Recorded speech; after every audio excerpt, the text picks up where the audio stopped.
come to these conversations for bringing sex and psychedelics into intimate relationships. What's your ways in which to create, a healthy and safe and brave space in the bedroom? Awesome. Yeah, I was really glad to hear Molly say, embodied consent, because I think that's such a sort of paradigm shift. Like, and this is like no shade. Every few years, we're like realizing, oh, there was like enthusiastic consent, but actually, maybe it doesn't always have to be enthusiastic, but it does have to be embodied, right? Because sometimes we want to give the gift of pleasure to our partner, and it's not necessarily like we're really wanting to do that, but we're willing to give that gift and enjoy it. So there's also like all these different kinds of subtleties and nuances when we kind of start breaking down what the paradigm has been around consent so far. For me, the most powerful tool around consent that I found for embodied consent is the Wheel of Consent.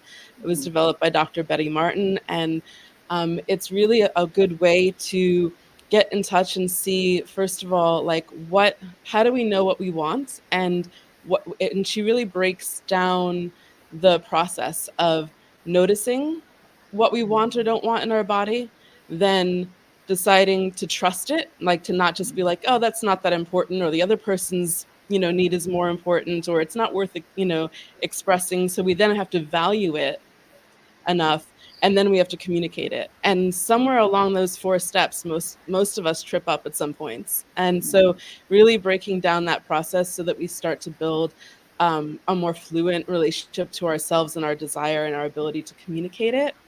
And then we look at the wheel, which is these four quadrants, and it sort of breaks down the quadrants into whether the person is doing something to the other person or having something done to them. And who is it for? Is it for me or is it for the other person?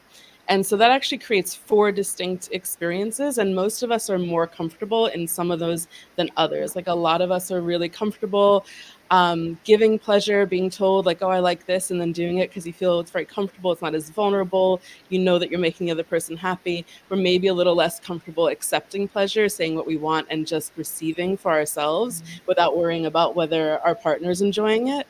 And similarly, like taking is a big edge for a lot of people. Like, what is it like to ask for what I want and just take it for myself, knowing that the other person has said, yes, I've checked in with myself. I'm absolutely willing to give that gift, and I might even enjoy it. Having a fluidity and a fluency in those four different quadrants of the wheel is so important, and really kind of bleeds over to me into every aspect of life, like far outside of the bedroom, just all the ways that in subtle ways we don't feel connected to our desire, don't express it, or like in our culture, find ways to express our desires, like in shadowy, kind of shady ways, because it's vulnerable to express desire, because we might be rejected, because for a million reasons, there's a million reasons we don't ask for what we want, right? So having those practices means that if we're in so the basis of the wheel of consent, I should have said this, is this the 3-minute game, and it's really simple. So you don't really have to understand like what I just said about the wheel. You just have to take turns asking each other, how would you like to be touched, and how would you like to touch me? And if you both do both those questions, you'll have the four different experiences. And I recommend like really starting out like just with maybe hands and forearms as the limit, just to make it like not as intimidating, and to really just set a timer for 3 minutes and go spend 3 minutes in each of those four questions. And you'll kind of notice like, oh, am I giving a massage and trying to please them, or am I actually giving a kind of touch that feels good to my physical hands, and like really breaking down those experiences.